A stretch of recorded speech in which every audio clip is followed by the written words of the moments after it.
আসসালামু আলাইকুম। ঈদ মোবারক।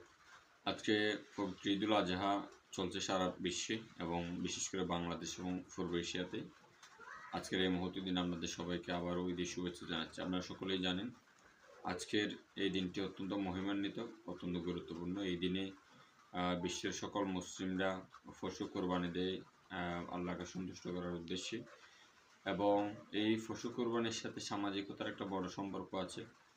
এই পশু কোরবানির মাধ্যমে মানুষ নিজেদের যে সম্পদ সেটিকে পবিত্র করে এবং সেখান থেকে গণমানুষ, যারা দুস্থ দরিদ্র মানুষ আছে, সুবিধাবঞ্চিত মানুষ আছে, তাদের সবার জন্য বিলিয়ে দেয়।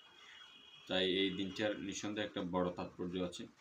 আমরা একই সাথে লক্ষ্য করছি পৃথিবীতে কিছু মানুষ ঈদ উদযাপন করছে, কিন্তু সমসাময়িক সময়ে পৃথিবীর বহু দেশে মুসলিমরা ঈদ উদযাপন করতে পারছে না, বরং তারা নানা সংকট জর্জরিত। আমরা যদি ফিলিস্তিনের দিকে তাকাই, দেখা যাবে যে হাজারো লাখো মানুষ ধ্বংসস্তূপের উপর দাঁড়িয়ে তারা নামাজ পড়ছেন, ঈদ উদযাপন করছেন।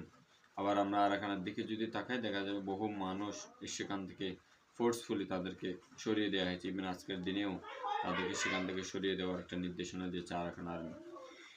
এটি মুসলিম হিসেবে এবং বিশ্বের মুসলিমদের ভ্রাতৃত্ববোধের জায়গা থেকে যদি চিন্তা করি, দেখা যাবে যে এটি আমাদের জন্য একটি গণসংকট এবং বিশ্বের জাতীয় রাজনীতির একটা বড় আইডেন্টিটি পলিটিক্সের একটা বড় উদাহরণ।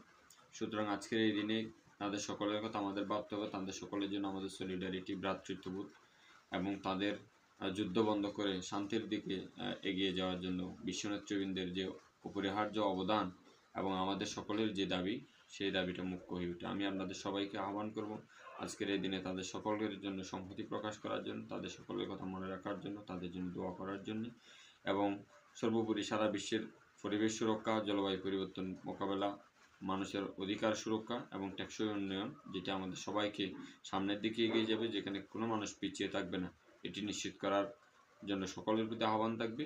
এবং সকলে মিলে আমরা এমন একটি বিশ্ব গড়ে তুলতে চাই যেটি হবে টেকসই, মানবিক, বৈষম্যহীন এবং মর্যাদাপূর্ণ। ধন্যবাদ।